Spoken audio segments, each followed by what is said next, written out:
Scorpion deathlock, a double dip. This has never been done before, I don't think.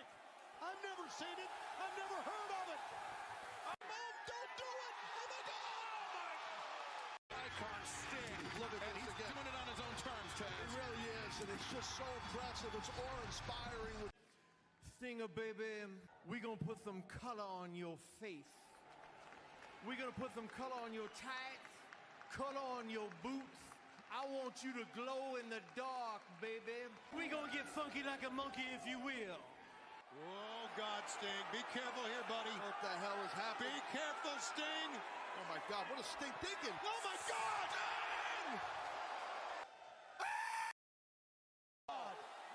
Sting! Hey, ladies and gentlemen, don't forget, all right? Make sure you log it in. And you remember to check out my good friends over at the Broken Table Podcast live on YouTube. These are some of my good friends. They have some of the best topics going on. They're talking about a lot of good things. And also, they like to put over the Prince Nana dance. Hey, I swerve and I drive. I swerve and I drive. Hey. Don't forget, tune in, log on to the Broken Tables Podcast live on YouTube, my friends.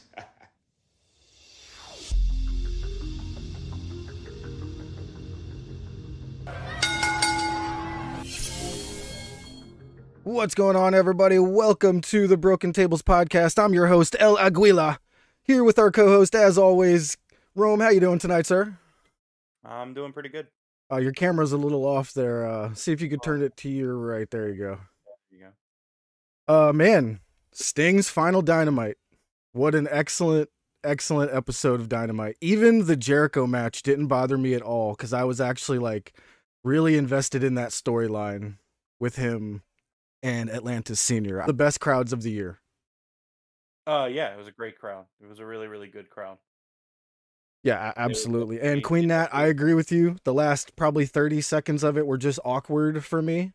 But I still, this was a great episode here tonight. Started off with Hangman Adam Page coming out on crutches. I was pretty bummed seeing this. We kind of knew he was either they're working an injury because he was not going to be able to show up to Revolution for personal reasons. Dave and his guys over there got that really wrong, saying that was a real injury. And I'm still wondering where they got that information from. That just seems like a wild thing to say without some concrete proof,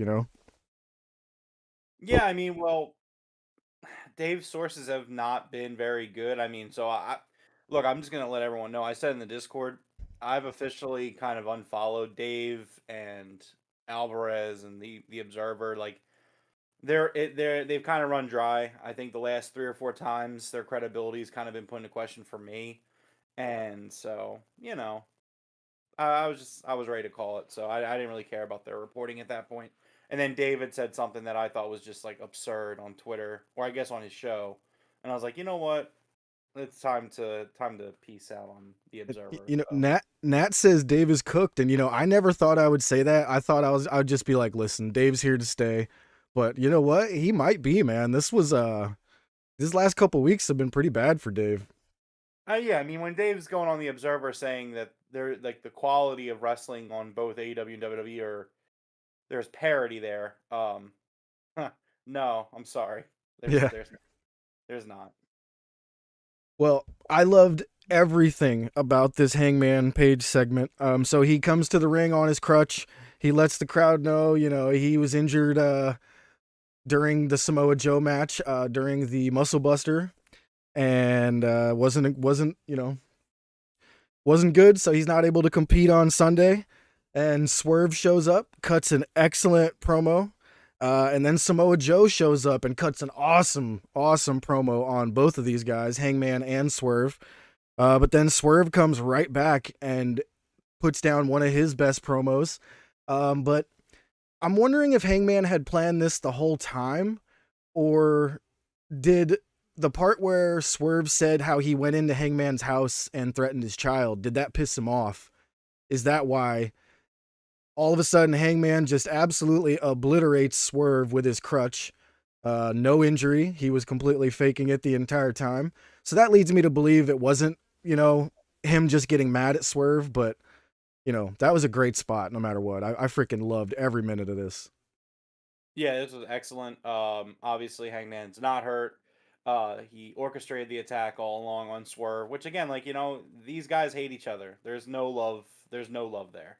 So yeah, I love this segment. I thought this segment was just excellent. And again, like, I know that there's a big disagreement on what goes last on Sunday. And like, I understand, you want Sting to kind of go last to feel good. And I'm definitely cool with it if it does go last. But this is a really hot match that they got going on here. This is a hot program for their world title. And so I just think you can't be mad if this goes on last on Sunday. No, I thought this was fantastic, man. After this, I just wrote down, holy shit, this was amazing. I really thought we weren't going to get Hangman on Sunday. I was very bummed seeing him on that crutch. I thought they were going through with whatever that was, where his personal plans kept him out. But I'm super glad we're still getting that trios match. I was very happy with this segment. Yeah, for sure. It was excellent. It was great. What's up, Zachariah Khan in the chat? Oh my God, it's Batman. No, it is El Aguila, the Eagle. Next up, we had Matthew and Nicholas Jackson arriving to the building. Renee Paquette asks them about Sting, and they basically just advise her they're going to be searching for Sting and Darby for the rest of the night, and they should have a camera crew following them to see what happens. This was decent. I'm loving this new character of the Bucks, and I like how they had their bats and their suits, and I love it. I mean, yeah, they're doing great work right now, and again, like they became what all their haters said they were. So yeah, absolutely. Next up, we had the Blackpool Combat Club versus Eddie Kingston and FTR. Dude, this was unreal. I loved every minute of this trios match. And you know what was cool about it? It didn't feel like one of those AEW trios matches that like would be for the trios titles. It felt different than that, if that makes any sense. It was just all these dudes just beating each other's asses over and over, and I mean, Danielson in this match was focused on Eddie most of the time, obviously. They kept singling out Eddie, getting him out of the match. This was great. I loved everything about this. yeah, man, this match was awesome. It went 2 commercial breaks. It went pretty long, but I think it made a lot of sense. They got a lot kind of in flux right now between visas and apparently some injuries. Yeah. So, I mean, I think this week and last week have kind of been impacted by that, and I think we're going to continue to see a little bit of some issues with that. So, I thought this match was really good, regardless of the fact I think it went like a half hour. I would say it was almost 30 minutes, yeah. Yeah, it had to have been really close to that. But no, it was a great match. My only thing, right, is, and it's not a gripe per se, but it's like, I don't think there's any shot Danielson wins on Sunday. Oh, he better not. Yeah. He shouldn't. No. But like, man, I just want him to win some gold before he goes out. I know, yeah. He's not going to beat Eddie, though, unfortunately. Well, as even though you say that, because Danielson does get into the ring with Eddie at the end here, hits him with an absolutely disgusting Busaiku knee with Eddie down on his knees. Puts him into a triangle choke. Eddie was already unconscious from the stomps to the face. Danielson did what he says he does, kicks his fucking head in. He was unconscious, puts him in the triangle. Ref rings the bell. Blackpool Combat Club takes the win here. And after Danielson releases that triangle, man, Eddie Kingston's nose was bleeding. This was brutal. I loved everything about this. I mean, except BCC winning, but that's more like kayfabe. I wasn't happy. You know what I mean? Like as a, if I was in the audience, I'd be like, boo, Right. What up, Jinping? We want Cody. No, we don't. We want Rocky. Let's go, Rocky. It's the people's champ. The great one. I just hope the rubber chicken makes another appearance. Where's the rubber chicken? He's up here somewhere. Oh, right next to Cody. Next up, Corazon de Leon, Chris Jericho. cuts a really, really good promo. Not really promo, but explaining who Atlantis Jr. was. He is the son of Atlantis Sr. This was more of a video package, to be honest. Jericho basically was in CMLL back in the day when he was a very young wrestler, and he got himself some help from Atlantis Sr. So he was repaying the favor and giving some help to Atlantis Jr. That was great. Chris Jericho showing his bilingual skills in the little promo afterwards here. I liked it. I mean, it wasn't really a promo. No, it was just, explaining who his opponent was and why the match makes sense, It was Jericho reading a book report. Yeah, Like, exactly, this yeah. is history.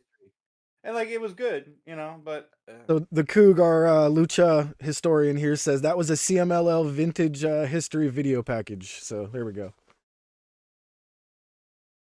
Next up, Tony Schiavone was in ring introducing and making it official that Will Ospreay was all elite. Finally, full time.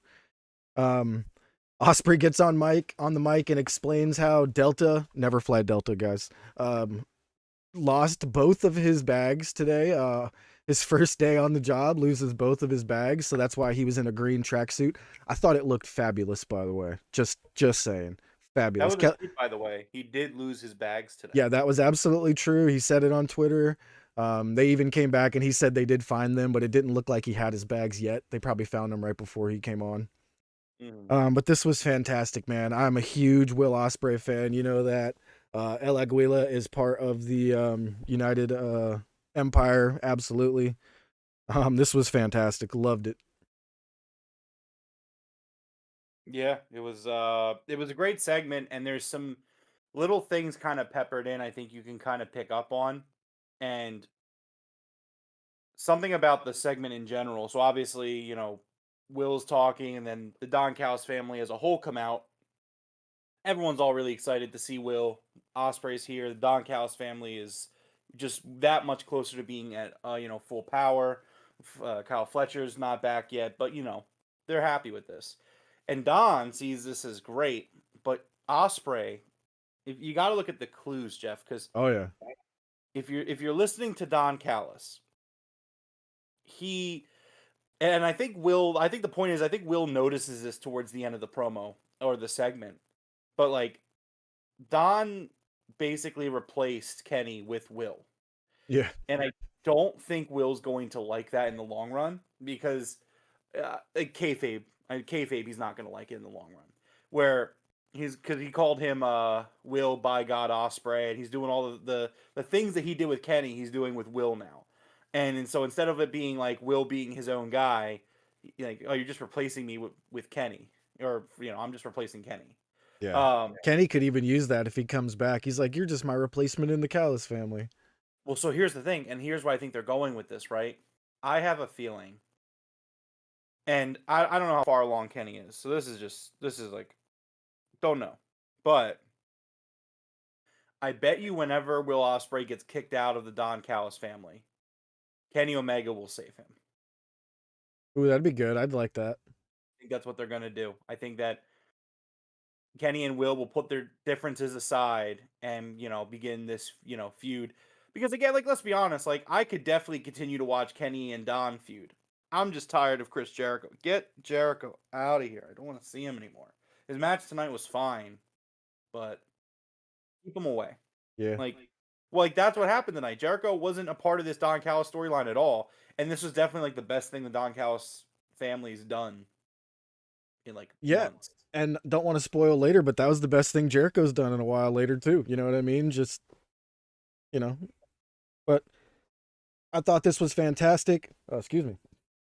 As the Coug says, the Scottie Pippen, Michael Jordan reference, that goes back to NJPW with Will Ospreay and Kenny. So I think you're hitting the nail on the head there that Kenny should definitely be involved with this eventually. Hopefully when he comes back, God willing. Well, Kenny's looking pretty healthy, actually. He did a live stream with Square Enix for Final Fantasy. I saw that today. Yeah. He's looking healthy, so I mean, I don't know. Again, like I forget exactly like the timetable for him to come back, but he doesn't look bad right now. So I mean, we'll see. No, I agree. I agree. Hopefully he I'm hoping that Kenny knew Will Ospreay was coming. Obviously he did. He's like one of the EVPs.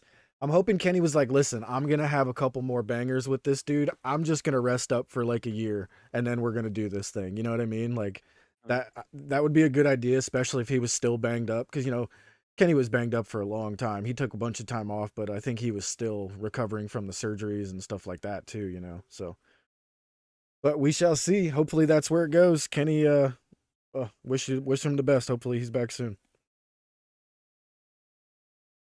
Next up, we had Renee Paquette backstage with Eddie Kingston after his loss earlier, or after him taking the pin earlier. The Young Bucks interrupted immediately, looking for Sting. And they kind of made fun of Eddie and his dress code and said they might have to install a dress code into the locker room. This was an okay segment. I love the dickhead Bucks. I really enjoy this, these dickhead Young Bucks. I don't even want to call them the Bucks anymore. I call them the EVPs in my notes. Like, I know. I was hoping they would stop using the Bucks, but they're still using it, Well, I mean, they don't really use it. I mean, like it's there, but I mean, they go by Matthew and Nicholas, and they're referred to as the EVPs. Yeah. So I mean, But this was good. Loved it. Next up was the AEW International Championship Open Challenge. Orange Cassidy facing Nick Wayne for the International Championship. I had no idea this match was happening. I'm not sure if it was announced or if it was supposed to be a surprise, but I was absolutely surprised and I freaking loved every minute of it. As soon as they announced it, I was like, dude, this match is going to be amazing. I'm a huge Nick Wayne fan. I've been talking about him since before he was even signed, really. That match with Swerve 5 years ago or whatever. Oh, so good. And this was just fantastic. If you don't know who Nick Wayne is and you didn't see this, please go watch this match. Nick Wayne was incredible here tonight. Yeah, it was a banger. It was really good. Oh, the Patriarchy was ringside, casting distraction as always. But as Christian Cage gets involved, he knocks Orange Cassidy off the top ropes, and Bryce Remsburg, taking the audience's advice, by the way, throws out the entire Patriarchy, which was pretty cool. I like the spot. Some people might have said it was overbooked, but it really wasn't. It was just one, interference, and then they all got thrown out, which I thought was great. Turn that light back on, please. I love this. I loved the interference from Christian Cage. The only thing I didn't like was the Kingdom coming out, the United Kingdom coming out, Taven and Bennett. Just not a fan of those dudes. It's like Tony refuses to accept that we're not fans of this storyline, but I guess he's got no choice here coming up on the pay-per-view. You know what I mean? You might as well play it out for its last week. But Daniel Garcia comes out to distract Nick Wayne, and Orange Cassidy hits a huge orange punch for the 1, 2, 3, and Roderick Strong comes out for the beatdown after the match. I think as I explained it all, I think I would say a little overbooked. There was quite a bit going on there in the last 2 minutes. I didn't like Roderick Strong being able to get into the ring for the beatdown with the best friends right there. He did have to jump out almost immediately, but he got enough in to where it kind of like, I was like, man, fuck that guy. Yeah, I mean, it's going to be a great match. I think Revolution in general is going to be a really great show. Yeah. But like you said earlier, I have no interest in this faction right now, and that's not.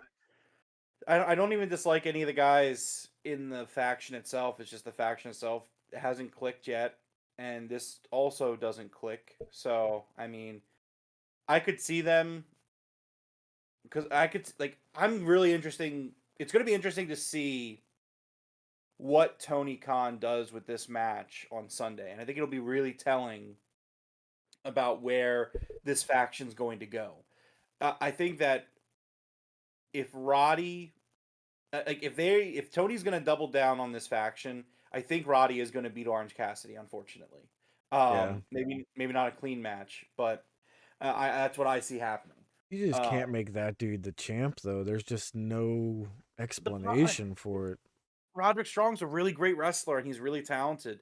I think that his gimmick right now is kind of caught in a weird place because he's still doing the yelling thing, but then he also admits that like it was stupid. He was being stupid on purpose, and it's just like, okay, like I don't know. It is a weird place that Roddy finds himself in. Yeah. That's I don't just a know. title I feel like international talent should have. Roddy doesn't feel like international at all. He definitely feels like USA only, basically. I just think the international title is the workhorse title, and I think Roddy could definitely be that. Like, I can see that. I can see that. like again, like I don't want to make this sound like I'm hating on Roddy. It's not that I'm hating on Roddy. I just don't believe in the vision of this faction where it makes sense to belt up Yeah. most of the members of the faction. Like I'm just not getting it. And now we're at a point where Adam Cole isn't on TV anymore. So like now this faction is like very slowly fading into obscurity. So it's like, which if you're phasing it out, okay, then that would make sense. But I don't think they are. And I mean, we have to see. But I mean, the Observer, while I'm not a fan of how most of the voting went, I mean, the Devil storyline was voted as the worst storyline last year. Yeah, it was bad. And it was a bad storyline. Like again, like if you go back and listen to the pods, like I mean, I'm always going to be honest. Like I thought, like November, December was really rough for them, and they, outside the Continental Classic, it was a very rough, like quarter. We'll just say quarter because it was a 3 month period, where it just wasn't good, and that storyline was a big part of why it wasn't very good. So I don't know. I just would like to see them pivot. But I think if Roddy wins the title on Sunday, we are not going to see a pivot. But we'll see. Yeah. All right. Next up, we had Renee Paquette with the Bang Bang Gang backstage. This was a really good promo from them, talking about how they are all getting along well. I'm assuming this means they will not be getting along well soon. It's a safe assumption. We'll see where that goes, but very good. Liked it. Next up, we had Chris Statlander versus Sky Blue. And man, Chris Statlander's entrance was badass. I don't know if she gets that every time, but it felt like they were making her a big deal, didn't it? Yeah, no, for sure. JT says this faction is about as bad as Aces and Eights. Hey, man, come on, that's Oof. not fair. Don't talk badly about Aces and Eights like that. Like it was bad. Look, Aces and Eights is bad. I don't know. I'm trying to make a joke here. They're both very bad. But yeah, no, it's just not a good storyline. I mean, and it's a shame.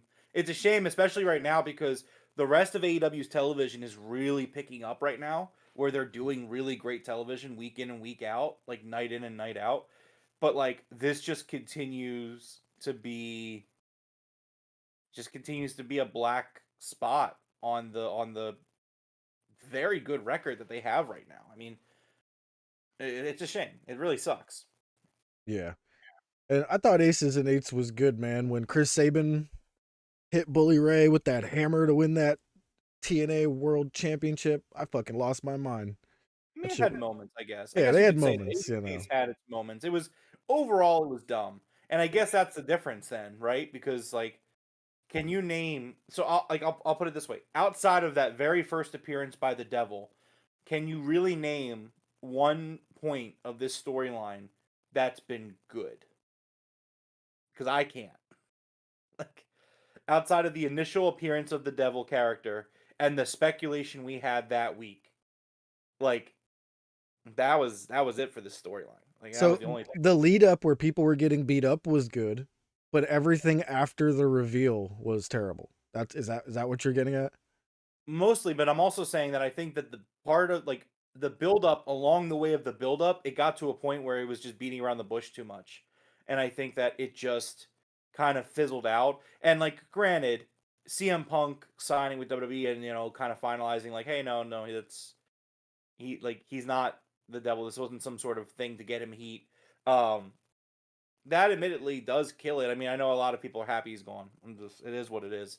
But like as soon as it wasn't him, the way that they built this storyline up is like they were setting people up for disappointment no matter what, because there wasn't anybody on the AEW roster who it would have been a good idea for it to be, in my opinion. I mean, maybe Hangman, and in hindsight, if they were going to turn him heel, maybe Hangman would have been a great devil there. But it's just like they were setting themselves up there, and then it ended up being Adam Cole, which was kind of the easy choice in my opinion. I thought that was an easy choice, but not a smart one because they turned him face and then heel and then face and then heel, and it's like, okay, well, now you're just the Big Show of AEW, so great job. Even though Big Show is an AEW.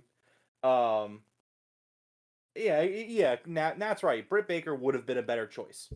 Like, she would have.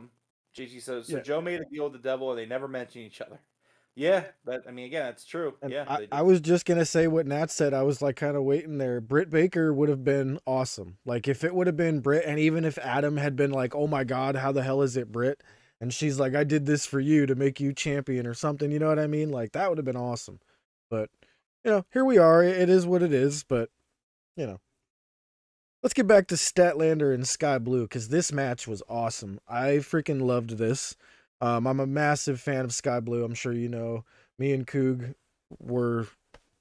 Do we have any names for Sky Blue fans? Like, is there any kind of goofy name for us or anything like that? I'm also a Sky Blue. Like fan. the Swifties, or are we like Blueies or something? No, Bluey's a dog. Yeah, I know. But no, I would also consider myself a Sky Blue fan. Oh man, sure. She is absolutely incredible.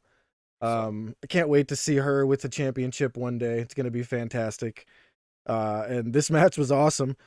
Stokely Hathaway tries handing Chris Statlander a chain. Statlander's like, what the hell's the matter with you? Get out of here. Causing a distraction, which let Julia Hart absolutely obliterate Chris Statlander with the championship belt.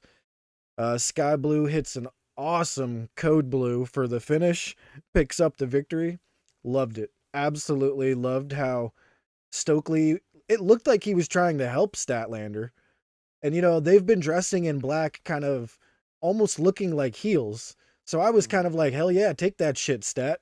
But she was like, oh, what the hell's the matter with you? No way. But I loved it. I loved everything about this. I think Stokely did it on purpose, to be honest. I think he is a mastermind. Yeah, I think he did it on purpose. Maybe. I don't know. But yeah, this was excellent. I really loved it. Didn't take a lot of notes tonight. It was just a good show. Had fun with it. I don't have a lot of gripes with it. So no, yeah, it was fantastic. All right, next up, it was time for Matthew. Oh, wait a minute. Yeah, it was still Matthew and Nicholas Jackson in the back looking for Sting. They find Sting's dressing room, and they gather up the courage to burst through the door. And it reminded me of something out of the Predator movie. It was a red room that was kind of smoky, and there were black baseball bats hanging from the ceiling all over the place. So, did you get the reference? I did not. I thought it was like a Predator type thing. No, so if you go back and you watch the very last episode of WCW Nitro, you would find Sting inside of a room with baseball bats hanging from the ceiling. How could I forget that? What? So, yeah, that was something that happened on the last I gotta Nitro. go watch that now. Yeah, so, yeah, that was a thing. That was a great callback. I didn't think about it at first, but I was like, I realized it like during the commercial break. I was like, oh, nice. Yeah, that's awesome. Man. I love it. I love paying homage to the history of like what got us here, and paying respectfully paying homage to what got us here. And obviously it's Sting's last time on the station, so that was like a real beautiful moment. Obviously it's kind of bittersweet because WCW died, but it's a real cool moment that the last time we thought Sting was going to be on TBS, or whatever, Turner, he did the bat thing, and then here he did the bat thing again, hanging it from the ceiling. So I thought that was just dope. I love little things like that. Oh, that was fantastic. Gave me goosebumps, to be honest. I was like, oh man, that's awesome. And next up, it was time for Corazon de Leon, Chris Jericho versus Atlantis Jr. And he comes out with Atlantis Sr. El Aguila's hero since he was a young boy. I was super hyped for this match somehow, dude. With only learning about it like earlier this week, I saw this Atlantis Jr. graphic with Chris Jericho. I don't know why I got excited for this match because, you know, I've been kind of down on Jericho these last few weeks, and you know, we all know that we've all kind of been down on Jericho for a little bit. But I got kind of hyped for this match, and I was not disappointed at all. I thought Jericho and this kid had an incredible match. I am loving this CMLL partnership more than I ever thought I would. You know what I mean? I mean, yeah. This was Jericho's the best thing he's done in a while, but It was, yeah. I still didn't really care about it that much, to be honest. I think it's at a point where it's almost a stigma for me, where it's like I just don't have any interest in anything Jericho does, and I think that Jericho's gonna if Jericho would really wanted to catch my eye again or catch my interest at the very least, he's gonna have to do something special because it's just Yeah. I almost feel like, and maybe it's not fair to feel this way, but I can't help it. It's just the way I feel, where it's like I almost feel conditioned to just not give a shit about Chris Jericho. You know what I mean? And Yeah. it's like, again, maybe that's right or wrong, you know, whatever.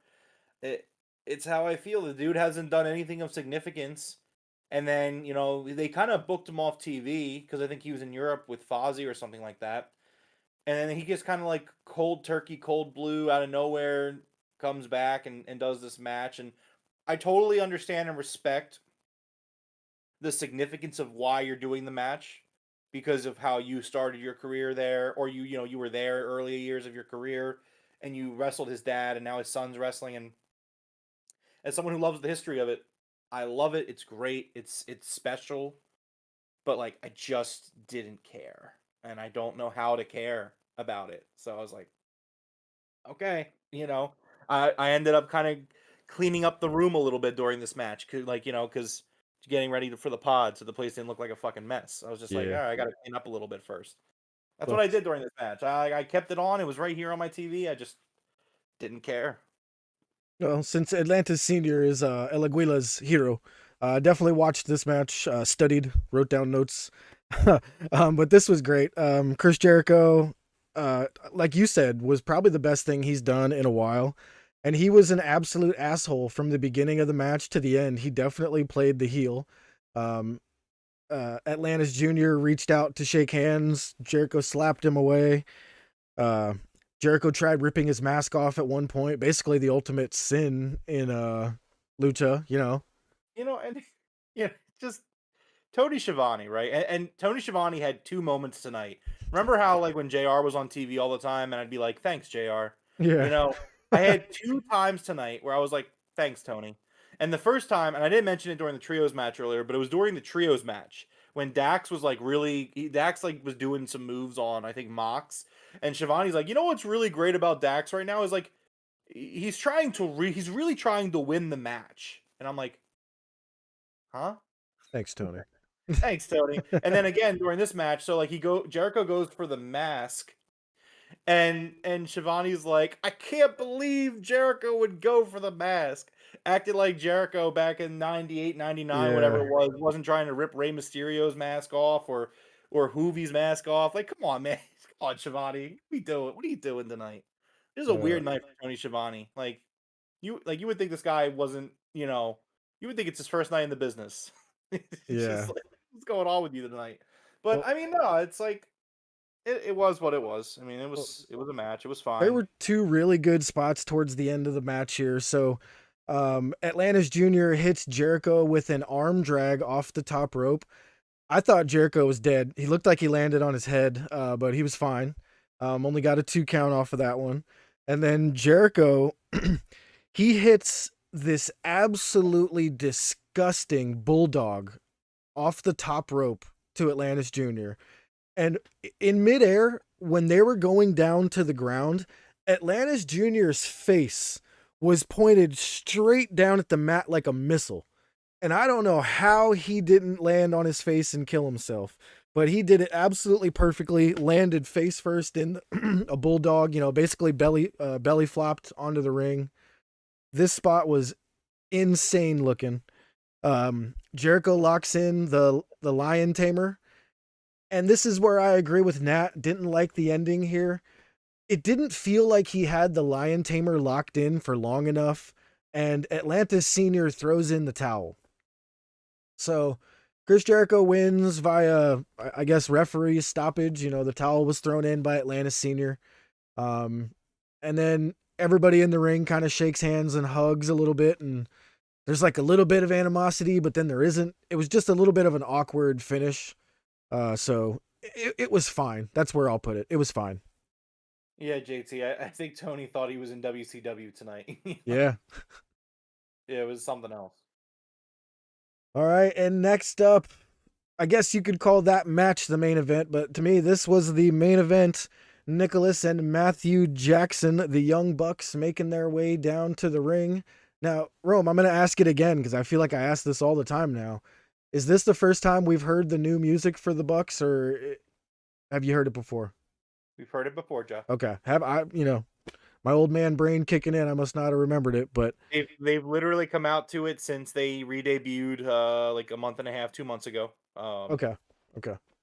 For some reason, it just didn't stick. All right. As they're coming down from the ramp, there's a group of people in the audience wearing Sting masks, and Darby is one of them. He tries to get one up on the Bucks, but winds up getting his ass absolutely kicked. He eats an EVP trigger, and I'm just sitting there thinking, like, why, Darby, why? Just absolutely got his ass beat down in the ring. Ric Flair shows up for a moment. He tries to fight the Bucks. He pokes one of them in the eye. Rick takes a low blow, gets beat up for a second. Not even going to give that any more attention because Sting's music hits. And my God, Rome, I never thought I would get to see this shit ever again in my lifetime. The Young Bucks come running up the ramp, waiting for Sting to come out. And Sting descends from the rafters. Dude, I yelled it at Purple or Jenna, whatever. I told her earlier in the day, man, I really hope Sting and Darby both come down from the rafters, but I'll take it. Just Sting comes down from the rafters like back in WCW. And man, I was a little kid again, bro. I was losing my shit. This was amazing. Sting has a bat fight with the Bucks, whoops their asses. Absolutely loved this. So I'll say this, right? Because I do want to talk about what I will describe. I'll describe it in a few seconds. However, for the sake of the fact that this is a review, you may want to gloss over the Ric Flair thing, but I will not because that's what I do. Okay. Are you kidding me? Like, and here's the thing, right? I can understand. Like, I am like it is a bittersweet thing because I know that Sunday is Sting's last match, and obviously that is extremely upsetting to me. And I do want to talk about Sting at length tonight, and I will. But before I get there, I'm also it's bittersweet because I know that with Sting retiring, hopefully that means that Richard Flair gets the fuck off my television for the rest of his life and my life. Whatever happens first. You never know, honestly. It's just it was so terrible and it just felt so dumb to just try to force this into this. And I get it. Like, it's Sting's retirement. If he wants Rick there, I get it. And I Exactly. totally can sympathize it. But that doesn't mean we can't sit here and say that it was dog shit, because it was in fact a pile of dog shit. Ric Flair had no business being in the ring, even doing the minimum work that he did, because it looked terrible. It just looked awful. Number one, Rick goes for the eye poke for Nick, misses his eye, like nowhere near his eye. He went was like probably this. seeing three of them. He Went got like the this. one on the left.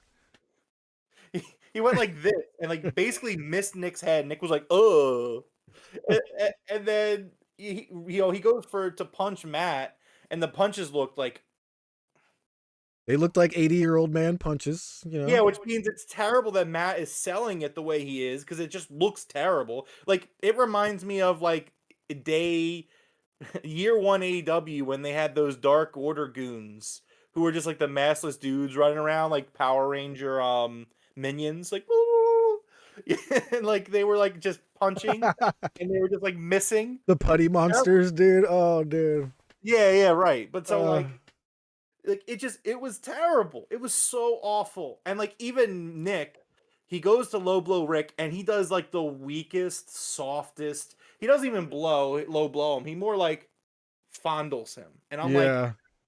first of all, gross. Second of all, God, it's all so terrible. It was all so bad. And only Tony Khan would understand that, my God, that was just the most god awful thing that we probably have ever done on television. It's like it's nightmare collective, whatever levels of bad. And so, granted, like you said, then after that, the EVPs are pretty happy with themselves. Sting's music hits, they go up to the ramp, and I said in the Discord beforehand, Yeah, you did. I was like, man, they would be the coolest thing that they could do here is to have Sting come down from the rafters like one more time. Which obviously it's a touchy thing because of the Owen Hart thing. I'm sure that that's why they haven't done it to date in AEW. But I mean, I'm sure like Sting was like, "Hey man, I did this all the time in the '90s. Like, let's just do it one more time." Yeah. And honestly, I will say that it is by far, yeah, I know, right, JT, the good old days. It is by far one of the greatest moments in the history of the promotion. It is a sentimental moment, but also just such an amazing moment with Sting coming down from the rafters, and it's what a way for him to go out on TV. It's his last appearance. It was perfect. I mean, like the thing about Tony Khan is like, and he has his faults as a booker, but I think when Tony is going for the biggest moments, Power Rangers. The biggest moments. I don't think like he always seems to really kind of nail the biggest moments. And this was something where like I wouldn't be surprised if him and Sting talked about this 4 years ago. Oh, yeah. Where they're like, "Hey, this is how we're gonna end it. We're like, I'm going to do the rafter spot on my last appearance." And I kind of hope they do the rafter spot on Sunday, just because I would love to see it like in pay-per-view, like with a packed house. I hope they do it. I don't know if they will, but I hope they do. Yeah. Like you said, I think doing it with Darby would be really Yeah, cool. both of them doing it. Oh. Yeah. But yeah, that was just I think that like we will look back on this run of Sting like and I always it's just funny because not to make it an AEW versus WWE thing because it's about Sting and I'm not trying to weaponize Sting's legacy. But like you just look at how Sting's run in AEW is an all-time run in a promotion, especially like a last run in a promotion. Because it's just from the minute the guy came in, he was treated like the legend that he was. He was booked very strongly, but never so strongly to the point where he would bury people. You know what I mean? Like, this man didn't hold a single title until like 2 weeks ago. You know what I mean? And Yep. like, and obviously, I know Nat won't like this, but I do think he's holding those belts to lose it on Sunday. I mean, I just think that that's where we're going. But it's an all-time run with Sting, and just the way they went out tonight was perfect. There wasn't much more that they could do. I'm looking forward to Sunday. I'm curious to see what more they do for him on Sunday because I know we're gonna see some people. We're not gonna see Kevin Nash because Kevin Nash is a pile of dog shit. Just terrible. Yeah, when I person. saw his actual explanation where he's like, "Oh, I'm not on the payroll or anything. I just can't be seen in an AEW audience." I was like, "What an asshole." Yeah, That just he's came like, I'm a oh, Triple H WWE guy, and I'm like, what the fuck's wrong with you? Like, that has this is nothing to do with it. Like, this is the guy whose relationship goes back with you decades, and like I understand Paul's your yeah. friend, like that doesn't mean that doesn't mean you don't go. You know what I mean? Like I just thought that was so tasteless, and that's all you need to know about that company. Like that right there is all you need to know. I mean, you think back right when AEW, when Adam Cole was in WWE, and Adam Cole has big matches. Britt Baker was in the crowd. Like it just it happens, man. Like Ricky Starks went to the Rumble to support Cody. He was I was gonna say, you can be backstage and not have yourself in the audience getting filmed. Like that's, I couldn't believe how much of an asshole he sounded in that it was explanation. such a dickhead thing, and he really exposed himself to be a piece of trash. It's just Yeah. like, this is a guy that, like, this is his last match. He has one of the most legendary careers in the history of this business, and you've known him for probably almost all of it, and he wants you to be there, and you're gonna tell him no? You can just go fuck yourself. Like, I think that's like, if that was me, if I was Sting in that moment, like, I would just be like, just lose my number. Like you're clearly not somebody that I would want to associate with. Like, if I had a friend who would blow me off and that would be like the kind of reason they would give for blowing me off at what I view as one of the biggest moments of my life. Not to mention that he's already emotional as hell considering his fucking dad passed away 2 weeks ago. Yeah. Like, dude, just fuck off.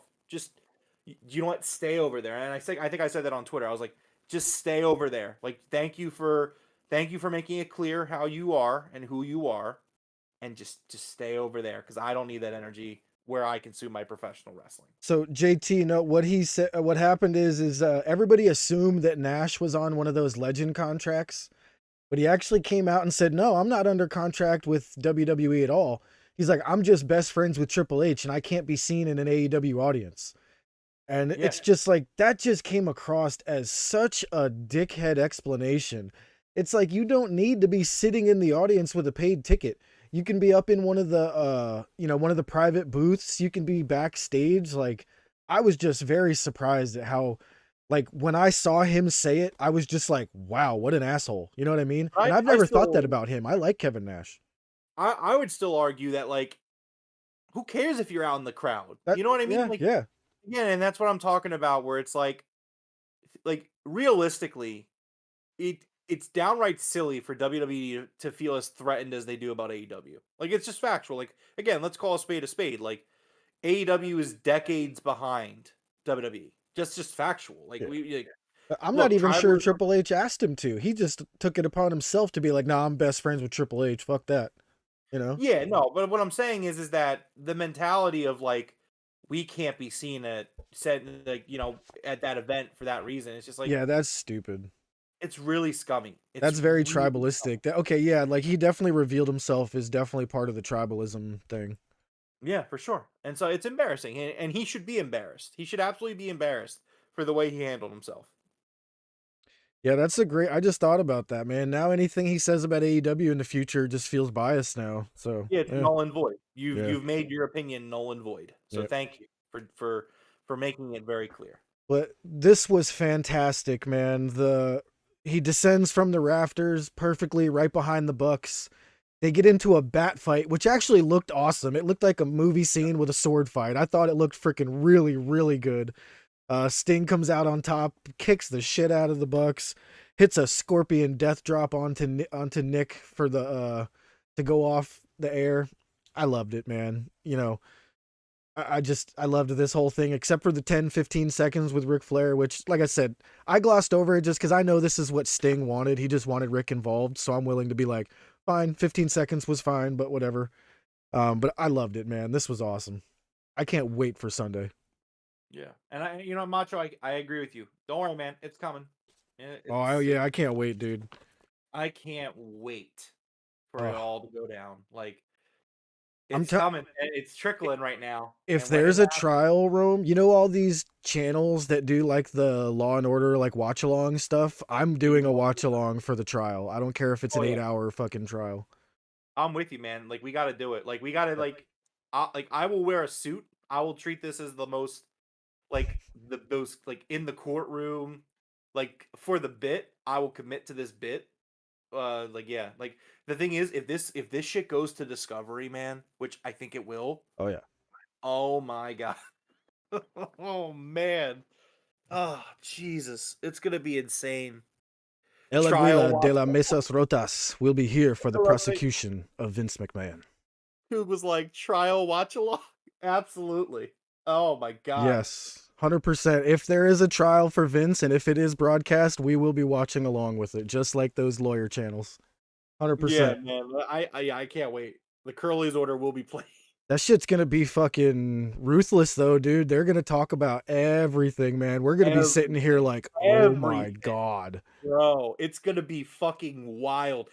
Like, here's the thing, right? And no offense to AEW, like that shit's gonna get I vote that that gets the most coverage on the channel while it's going on. Like, Oh yeah, it's going to be in fucking sane it's gonna be to wild. see it all go down. It's gonna be crazy. Well, usually this is where I would ask you if you know what's going on Rampage, but I just so happened to find the tweet, and I have all 4 matches here in front of me. Oh yeah, do you have Collision in the pay-per-view as well? I do not have Collision, so that's where you will come in. But for Rampage, let me throw this one up here. We got Claudio versus I'm not sure if it's Rugido or Rugido, but this guy's mask looks really cool. He's got like a tiger mask on, and it's so detailed that there's even one of his ears has like the bite taken out of it, like a street cat. I freaking love it. We're also gonna get Riho versus Trish Adora. Coog, Riho is back. I repeat, Riho is back. Yeah, Riho versus Trish Adora. Rome and I sat next to Trish Adora for a Rampage taping. That was awesome. Yep. After that, we're going to have Magnus versus Matt Sydal. Coog, where is Magnus from? Is he from CMLL? They're not giving him like a label here, so I'm not sure where he's from, but he looks cool. Now, the winner of this match does qualify for a match at the pay-per-view. Just yes, so you know. the All-Star 8-Man Scramble. Thank you. That is a qualifying match. Because they ended up scrapping the Meat Madness or Meat Mania, whatever it was. Oh, they scrapped that? What happened? Well, they put it on ice. So Tony Khan announced today that, and I wonder who it is, because they said due to injury of who they expected to be in the match is being put on ice for right now. But the interesting thing is that all of the announced participants for Meat Madness, which was Wardlow, Lance Archer, and Hobbs, they are all in the scramble match. So it's not any of them that are hurt. Oh, okay. So very interesting stuff. But the Righteous and Lance Archer are going to be in trios action on Rampage as well. This chair was from Forbidden Door, JT. That's your birthday, June 26th? Nice. June 26, 2022. Very nice. And then after that, the Righteous and Lance Archer will be in action in the trios. Super happy with this. I'm a huge fan of the Righteous, and I think we're finally gonna get the start of this faction going somewhere. I hope, because I was very stoked when Lance Archer kind of took the reins of this faction. You dig what I'm saying, man? Oh, I absolutely do. Hell yeah. All right, so what do you got for Collision? Let me see if I can find some graphics. So I don't know why AEW did this, but the way that they announced all of these matches for this weekend were so out of order. So bear with me as I go through this. So for Revolution, they announced the All-Star 8-Man Scramble, and it is Wardlow, Hobbs, Lance Archer, Hook, Brian Cage, and for some god reason, Chris Jericho. And then 2 other wrestlers. One of them is Magnus Sydal. And then there's another match on Collision, I think, that gets the 8th man. The winner of that 8-man scramble will get a shot at the world title. Let's see, on Collision, this is it. It's a 3-way dance. Penta, Brian Keith, and Dante Martin in a qualifying match for the scramble. At Revolution, we're going to get Will Ospreay versus Konosuke Takeshita. FTR versus John Moxley and Claudio Castagnoli. For the Continental Crown Championship, Eddie Kingston versus Bryan Danielson. The AEW Women's World Championship, Toni Storm versus Deonna Purrazzo. On Collision, we're going to hear from both Toni Storm and Deonna Purrazzo. At Revolution, Orange Cassidy versus Roderick Strong for the international title. The TNT Championship, Christian Cage versus Daniel Garcia. On Collision, there's going to be an 8-man tag, as they normally do before the pay-per-view. It's going to be Orange Cassidy, Trent Beretta, Hook, and Daniel Garcia, which that's a really cool team, actually. Teaming against Christian Cage, Luchasaurus, Roderick Strong, and Brian Cage. We also have the World Championship match at Revolution, the 3-way dance between Hangman Adam Page, Samoa Joe, and Swerve Strickland. And then Sting's final match at Revolution will be a tornado tag match for the AEW World Tag Team Championships. Darby Allin and Sting versus the EVPs. Ooh, I can't wait for Sunday. So, I just want to hear one prediction from you. Do you think Sting keeps the belts and retires, or do you think he goes out losing the championships to the Bucks? He's gonna go out losing. I don't think that Sting is. I think Sting is a man of the business, and I think that at the end of the day, your last match, you go out on your back. It's the right thing to do, and I know Nat has her opinion about, the EVPs aren't younger guys, so you don't necessarily they don't need that rub, and I don't disagree with that. But at the end of the day, it's the direction of the company and where it's going. I think that if you really look at the trajectory of the company right now, I think the EVPs are heels. Hangman's a heel. I do think we're going to get another heel elite type faction run. So right now, I think that that's what they want to do, and they want these guys, they want the elite to be really hated here. And so, I think you're going to see the EVPs win the match. I think they're going to I mean, it's a tornado tag, so I assume it's no DQ. Um Again, like, don't be surprised if like it is a brutal ending to this match. Like I Yeah. fully expect Sting to go crazy in this match. Like, I would not be surprised. And again, Well, it might rub people the wrong way, but I would not be surprised if we see like Sting lying in a pool of his own blood. And that's also why I don't think that the show gets closed but with that match. Like, I don't think they want to end the night on Sting laying there in a pool of his own blood. So no, you end the night with Swerve winning that world championship. I completely agree. It's just the bigger moment. Savage just stole mine here, though. I really do want to see Sting win this match and retire with the belts, and then bring out some new tag team championship belts. I know Sting will do the right thing, probably, but I feel like it would just be something different. It would be unpredictable, I guess. I don't know. I agree with you, Nat. I think he should. I don't think he should. I think he should keep those belts, and they should bring out some new ones.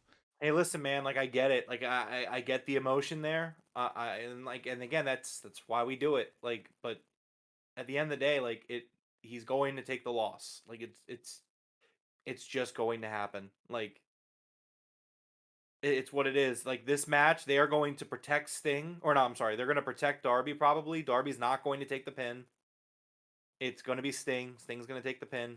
It'll probably be a very strong finish in terms of, like, they're going to have to do a lot to keep him down. They're going to do this in a very classy way where I guarantee it Sting's going to, like, they're going to, like, hit like 4 EVP triggers on Sting. Like, they're going to do some insane stuff to be like, he won't stay down, and then finally he stays down. And I think that's what they're going to do.